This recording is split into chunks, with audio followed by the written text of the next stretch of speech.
دو قسم کی اپروچیں ایسی ہیں جو سیدھی راہ سے بٹکی ہوئی ہیں. کچھ لوگوں کی یہ رائے ہے کہ صرف عبادت ہی کریں یہی سب کچھ ہے، چنانچہ انہوں نے روحانیت اختیار کی، دنیا سے کٹ گئے، الگ تھلگ زندگی گزاری، جس طرح کہ عیسائیوں نے کیا. اسلام نے آ کر اس پر بین لگا دیا اور کہا لا روحانیت فی الاسلام، اسلام میں روحانیت نہیں ہے. دوسری بالکل اس سے اپوزٹ اپروچ اور جو ایکسٹریم کو پہنچی ہوئی ہے وہ یہ ہے کہ بس لوگوں کی خدمت کریں، عبادت کی کوئی ضرورت نہیں ہے. اور یہی آج کل جو ہے نا یہ ضروری ہے. اور یہ سیکولر خاص کر جو سوشل ویلفیئر کی کچھ فاؤنڈیشنز ہوتی ہیں ان کی اپروچ ہوتی ہے. حالانکہ یہ بھی درست نہیں ہے. دونوں چیزیں ضروری ہیں، عبادات اور خدمت خلق. ان کو ملا کے چلیں تو پھر انسان کی اپروچ جو ہے وہ درست رہتی ہے.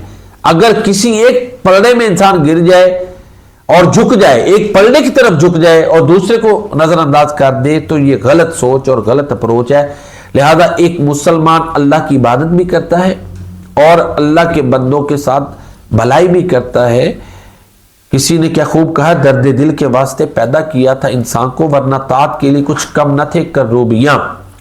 پرابلم یہ آتی ہے کہ ہمارے ہاں لائف کو بیلنس نہیں رکھا جاتا. جو عبادات کرتے ہیں وہ حقوق العباد میں آ کے بڑی کوتاہیاں کر دیتے ہیں، اور جو حقوق العباد کو بڑا جو ہے نا وہ اہمیت کے ساتھ ادا کرتے ہیں، اس کی بڑی کیئر کرتے ہیں، ان کی اپروچ اس ایکسٹریم کو پہنچ جاتے ہیں جی عبادت کی ضرورت نہیں، معاذ اللہ.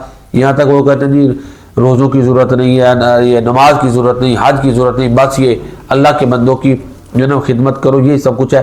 پھر اس میں ایک اور وہ غلطی یہ کرتے ہیں کہ وہ مادی دنیا تک محدود رہتے ہیں. ان کی خدمت خلق جو ہے وہ مادی ضرورتوں اور عارضی ضرورتوں کو پورا کرنے تک محدود رہتی ہے، جبکہ خدمت خلق میں جو بنیادی چیز ہے وہ انسانیت کا دائمی فائدہ ہے. اور انبیاء کرام علیہ السلام کی سیرتیں اور زندگیاں اسی چیز کی عکاس ہیں. لہذا عارضی فائدہ بھی انسانیت کے لیے جو ہے نا وہ اس کو پہنچانا یہ بھی بہت بڑی نیکی ہے. اس کے ساتھ ساتھ دائمی فائدہ کے لیے فکر مند ہونا کہ لوگ آگ سے بچ جائیں، آخرت کے عذاب سے بچ جائیں، انسانیت فلاح کے راستے پہ چل پڑے، یہ بھی ضروری ہے. لہذا صرف اسی طرف جھک جانا کہ بس لوگوں کی خدمت کریں، عارضی خدمت کریں، اسی میں کامیابی ہے، یہ بھی غلط ہے. یا صرف عبادات کرتے رہنا اور حتیٰ کہ بیوی بچوں ماں باپ کے حقوق بھی ادا نہ کرنا، یہ بھی غلط ہے. اسلام ہمیں ایک بیلنسڈ اپروچ دیتا ہے جو یہ ہے ربنا آتنا فی الدنیا حسنہ وفی الآخرۃ حسنۃ وقنا عذاب النار.